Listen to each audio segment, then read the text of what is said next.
Hello everyone, कैसे आप सभी लोग। स्वागत है आप सबका एक बार फिर से आर के study CTET point YouTube channel पर। आज के इस वीडियो में हम लोग संज्ञान के बारे में जानेंगे। संज्ञान जो कि हमारा सीटेट, डीएलएड, बीएड जैसे एग्जामों के लिए बहुत ही महत्वपूर्ण टॉपिक है, इसीलिए इसको जानना बहुत ही ज़रूरी है। मैं राजन कुमार रोशन स्वागत करता हूँ आप सभी को अपने यूट्यूब चैनल पे आर स्टडी पे। तो चलिए वीडियो को स्टार्ट करते हैं बिना देरी के और जानते हैं कि संज्ञान क्या होता है, कॉग्निशन क्या होता है, इसके बारे में हम लोग जानने का प्रयास करते हैं। देखिए, हम लोग को बाल विकास के अंतर्गत दो ऐसे टर्म पढ़ने को मिलता है, देखने को मिलता है जो बहुत ही ज़्यादा महत्वपूर्ण है। पहला तो हमारा संज्ञान, पहला क्या है हमारा संज्ञान, और दूसरा आता है हमारा संवेग। दोनों जो है अपने आप में एक दूसरे का कहे तो पूरक है और दोनों का अध्ययन करना बहुत ही महत्वपूर्ण है। एक के अध्ययन किए बिना दूसरा का अध्ययन नहीं किया जा सकता, ये भी मैं कहूँ तो कोई गलत नहीं बोल रहा हूँ, ठीक है। यानी कि दोनों एक दूसरे से अंतः निहित होता है, संबंधित होता है।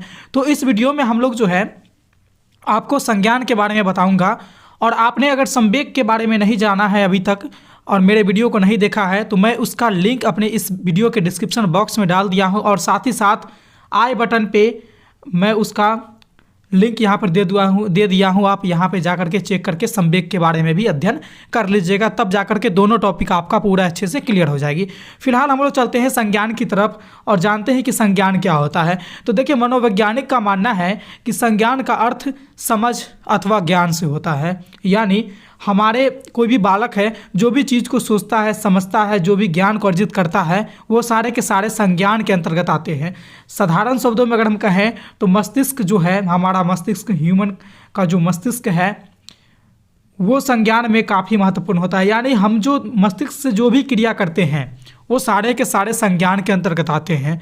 जैसे हम किसी चीज़ को समझते हैं, कोई भी ज्ञान को अर्जित करते हैं, किसी समस्या के बारे में कोई सोच समझ कर निर्णय लेते हैं, किसी प्रश्न को हल करने में अपना दिमाग का इस्तेमाल करते हैं, बुद्धि लगाते हैं, ये सारे के सारे चीज़ आएंगे हमारे संज्ञान के अंतर्गत। आप हमेशा याद रखिएगा कि बच्चे जब दिमाग से कोई भी चीज़ को करता है तो वो सारे क्रियाकलाप उसके संज्ञान के अंतर्गत आएंगे, संज्ञानात्मक क्षेत्र के अंतर्गत आएंगे। वो कोई भी चीज़ के ऊपर चिंतन करे, मंथन करे, सोचे, विचारे, समझने की कोशिश करे, किसी को समझाने की कोशिश करें, ज्ञान को अर्जित करने की कोशिश करें, ये सारे के सारे क्रियाकलाप जो है वो संज्ञान के अंतर्गत आते हैं। संज्ञान इसी का नाम होता है, संज्ञान में ही ये सारी चीज़ें आती है।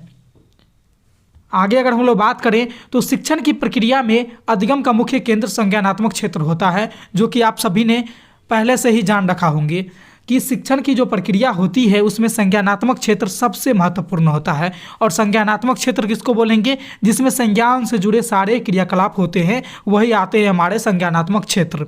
और संज्ञान में हमारा बुद्धि से जुड़े सारे चीज़ होंगे।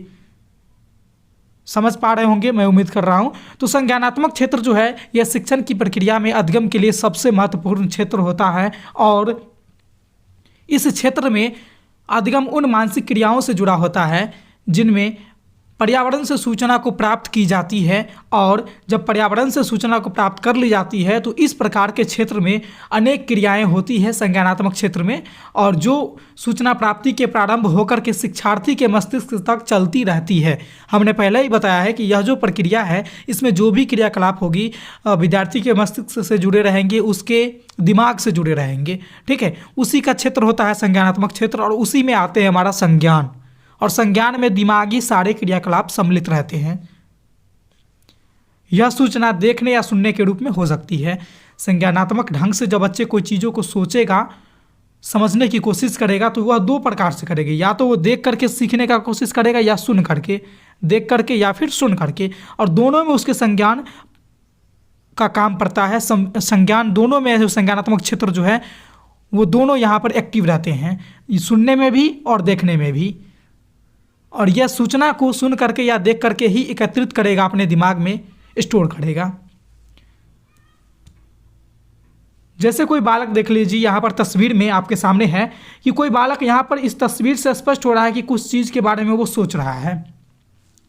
यहाँ पे उसके हाथ में पेपर है, पेंसिल है, और वो फिर भी कुछ चीज़ों को सोच रहा है। यानी वो ये सोच रहा है कि मैं, या फिर वो कोई तस्वीर बनाना चाह रहा है, या फिर कोई प्रश्न का हल निकालना चाह रहा है, कुछ भी करना चाह रहा है, तो वो यहाँ पर सोच रहा है। तो यहाँ पर उसके दिमाग से जो भी क्रियाकलाप की जा रही है सोचने की, यह आएंगे हमारे संज्ञान के अंतर्गत। वही दूसरा तस्वीर हम लेते हैं। इस तस्वीर में भी देखिए आपके सामने एक छोटे से बच्ची है जो क्या कर रही है, उसके हाथ में भी, उसके टेबल पर भी पेपर पेंसिल है और वह भी कुछ सोच रही है कि कैसे किया जाए, कैसे बनाया जाए, कैसे क्या करूं, कैसे किसको कैसे करना है। तो ये सारे चीज़ें, इस तरह का जो सवाल उसके दिमाग में चल रही है और उसका जवाब ढूंढने का वो प्रयास कर रही है, ये चीज़ें आ रही है हमारे संज्ञानात्मक पक्ष के अंतर्गत, संज्ञानात्मक क्षेत्र के अंतर्गत। और यही चीज़ होते ही संज्ञान, इसी का नाम संज्ञान है कि दिमागी स्तर से जो भी चीज़ें, जो भी क्रियाकलाप की जा रही है, सारे के सारे हमारे संज्ञान के अंतर्गत आएंगे। ठीक है, अब चलिए हम लोग देखते हैं कि संज्ञान के संदर्भ में हमारे कुछ महान मनोवैज्ञानिक हैं, उन्होंने अपना क्या विचार दिए हैं।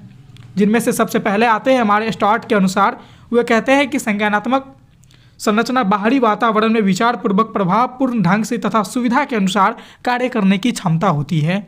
स्टार्ट का मानना है कि संज्ञानात्मक जो होती है वो संरचना है, वो हमारे बाहरी वातावरण में विचारपूर्वक और साथ ही साथ प्रभावपूर्ण ढंग से और सुविधा के अनुसार कार्य करने की क्षमता होती है, यही हमारे संज्ञान कहलाते हैं। वही दूसरे मनोवैज्ञानिक है हमारे, उनका नाम है हिलगॉर्ड। वे बताते हैं संज्ञान के बारे में कि किसी व्यक्ति के स्वयं अपने बारे में तथा अपने पर्यावरण के बारे में विचार, ज्ञान, व्याख्या, समझ तथा धारणा अर्जित करनी होती है, वही संज्ञान होता है। हिलगॉर्ड मानते हैं कि कोई भी व्यक्ति है वह स्वयं के बारे में या फिर अपने पर्यावरण के बारे में जो भी विचार है, ज्ञान है, व्याख्या है, समझ है, धारणा है, इन सारे चीज़ों को जो अर्जित करता है वही संज्ञान होता है। तो सारे मनोवैज्ञानिक का अपना अपना कथन है, लेकिन सभी का निचोड़ अगर आप देखेंगे तो पाएंगे कि संज्ञान का सीधा मतलब होता है कि दिमागी रूप से चलने वाली सारी क्रियाकलापें संज्ञान के अंतर्गत आते हैं। आपको ज़्यादा कुछ नहीं याद रखना है, बस इतनी सी बात अगर आप याद रखते हैं तो एग्जाम में सारे क्वेश्चन को हल कर पाएंगे कि संज्ञान मतलब कि दिमागी स्तर से सोचने की क्रिया। ठीक है, तो इस वीडियो में मैंने संज्ञान के बारे में आप सभी को बताया। मैं उम्मीद करूँगा कि यह जो टॉपिक था, छोटा सा टॉपिक था लेकिन महत्वपूर्ण टॉपिक है, जो आपको आसानी से समझ में आ गई होगी। अगर फिर भी कहीं पर कोई दिक्कत रह गई होगी तो आप हमें कमेंट के माध्यम से ज़रूर बताइएगा, मैं उन चीज़ों को क्लियर करने का पूरा कोशिश करूँगा।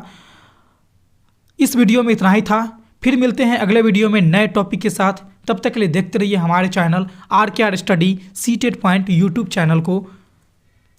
धन्यवाद।